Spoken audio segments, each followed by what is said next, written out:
बीकानेर के पास में एक गांव है रंजीतपुरा।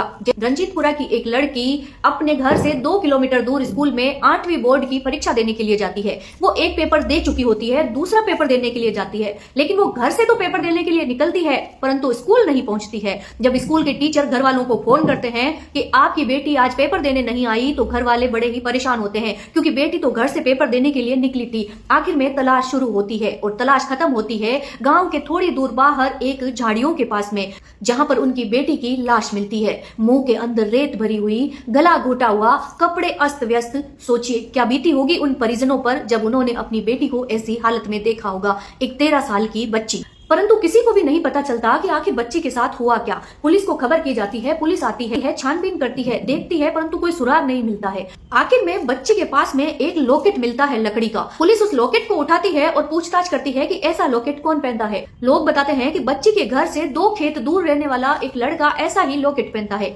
पुलिस उस लड़के के घर पे पहुंचती है, वहां जाकर के उस लड़के को बुलाती है, परंतु लड़के के गले में तो लॉकेट पहले से ही पहना हुआ होता है, तो पुलिस उस पर शक नहीं करती है। वो लड़का भी पुलिस का पूरा साथ देता है, उनके साथ में छानबीन करता है, मौके पर जाता है, अपने इंस्टाग्राम पे पोस्ट करता है कि हमारी बहन को न्याय मिलना चाहिए, उसके साथ में गलत व्यवहार हुआ है, उसकी हत्या हो गई। गांव वाले कहते हैं कि जब तक आरोपी पकड़ा नहीं जाएगा तब तक हम बच्ची की लाश को नहीं उठाएंगे। वो धरने पे बैठ जाते हैं, उनके साथ में वो लड़का भी धरने पर बैठता है, उसके पिता भी धरने पर बैठते हैं, परंतु पुलिस फिर भी अपनी छानबीन करती रहती है। आखिर में पुलिस उस लड़के से अलग अलग तरह के सवाल जवाब करती है। लड़का बड़े ही कॉन्फिडेंस से जवाब देता है, कहीं से भी ऐसा नहीं लगने देता कि जैसे इसमें कुछ का कुछ हाथ है, परंतु पुलिस आखिरकार उसके झूठ को पकड़ ही लेती है क्योंकि 1-2 जगह पर उसके बयान बदल जाते हैं। जब पुलिस उससे सख्ती से पूछताछ करती है तो सारी सच्चाई सामने आ जाती है। वो बताता है कि जब लड़की परीक्षा देने के लिए जा रही थी तो मैंने उसको पकड़ा, परंतु वो छुड़ाने के लिए हाथापाई करने लगी और इसी हाथापाई में मेरा लॉकेट टूट के गिर गया। बाद में जब वो चिल्लाने लगी तो मैंने उसके मुंह में रेत भर दी जिससे उसकी सांस रुकने लगी,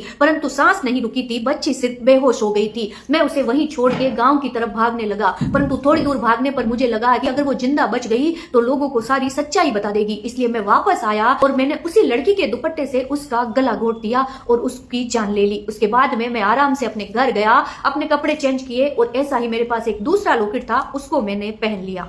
अब ये सब उसने क्यों किया, किस आधार पे किया, वो तो बाद की बात है, परंतु आप सोचिए कि ये कैसा समय आ गया। माँ बाप ने नहीं सोचा था कि बेटी परीक्षा देने जा रही है परंतु वापस घर नहीं लौटेगी। इसीलिए कहा गया है कि ये कलयुग चल रहा है। मत कीजिए भरोसा किसी पे, मत भेजिए अपने बच्चों को अकेले बाहर, चाहे कितने भी बड़े क्यों ना हो, आखिर है तो बच्चे ही, वो नहीं कर पाते हैं सामना ऐसे शैतानों का। हालांकि पुलिस ने आरोपी को तो पकड़ लिया, परंतु वो बेटी तो अब कभी वापस नहीं आएगी।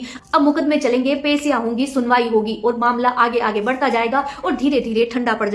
जबकि होना क्या चाहिए, जैसे ही आरोपी ने अपना जुर्म कबूल कर लिया है उसको तुरंत सजा दी जानी चाहिए, उसको भी उसी तरह मुंह में रेत भर के सजा दी जानी चाहिए मौत की, ताकि उसे पता चले कि कैसा होता है दम का घुटना। ऐसा लगता है कि जब कोई मुंह में रेत भर रहा हो और सांसें रुक रही हो, क्योंकि जब तक आरोपियों को ऐसी कड़ी सजाएं नहीं मिलेगी इनके हौसले ऐसे ही बढ़ते रहेंगे। उस बेटी की आत्मा को शांति मिले और उसे न्याय मिले, हम तो यही चाहेंगे।